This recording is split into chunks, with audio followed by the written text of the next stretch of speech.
Terus dukung channel Garda Warta dengan cara subscribe dan jangan lupa nyalakan notifikasinya agar tidak ketinggalan update-update berita berikutnya.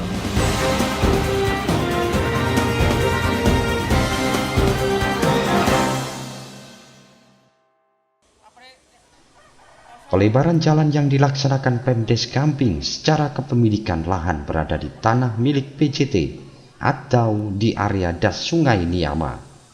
Namun karena adanya kesepakatan warga dan pihak PJT, sejak puluhan tahun lalu kemudian, tanah warga yang berada di area das Niama kemudian dibeli PJT. Sejak itulah kemudian warga dan PJT saling memanfaatkan lahan tersebut untuk kepentingan bersama. Pihak PJT menerima sewa dari warga, sedangkan warga juga bisa memanfaatkan lokasi sebagai tempat pengolahan kerajinan batu. Pasca tahun 2018 kemudian, tidak ada komunikasi lanjutan antara warga dan PJT. Sehingga akhirnya tahun 2021 ini, pihak Pemdes melakukan pembangunan jalan. 3 meter dilakukan pemavingan, sedangkan masing-masing bahu jalan selebar 3,5 meter direncanakan dijadikan taman. Buntutnya, warga memprotes pelebaran jalan yang memakan sebagian pekarangan warga tersebut.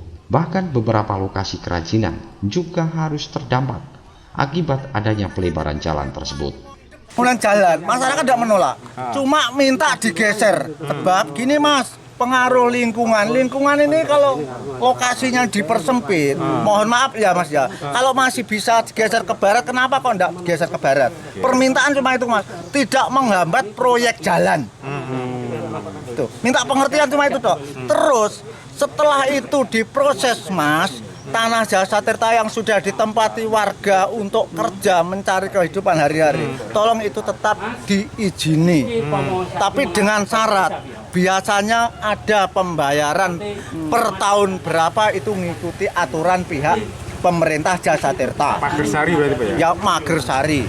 Tapi selama sama Jasa Tirta dikoordinasi bayar per tahun, ini tidak ada masalah, tidak ada hambatan. Terus ini mulai tahun 2018 tanah tersebut dibebaskan bayar dan tarik gitu aja mas ya. Soalnya sama pemerintah Jasa Tirta ditanami pohon sengon, dikasih bibit dari Jasa Tirta, hasilnya Jasa Tirta 50%, 35 pengelola, 5% pengurus, 10% bisa. Itu yang bisa saya sampaikan. Pak, rencana jalan ini sebenarnya lebarnya berapa? Rencana jalan lebarnya 3 meter, tapi bantaran jalan 3,5 meter, sana 3,5 meter. Jadi lebih lebar bantaran daripada jalan yang dibangun. Sementara itu dikonfirmasi melalui sambungan telepon, pihak Kepala Desa Gamping Suyono menuturkan, jika secara hukum pihaknya telah berkomunikasi bersama pihak PJT mengenai rencana pemavingan jalan tersebut dan telah melaksanakan kegiatan sesuai prosedural. Bahkan sebelumnya pihaknya mengklaim warga menyetujui rencananya tersebut. Dari Tulungagung, Latif Saifuddin, Garda TV.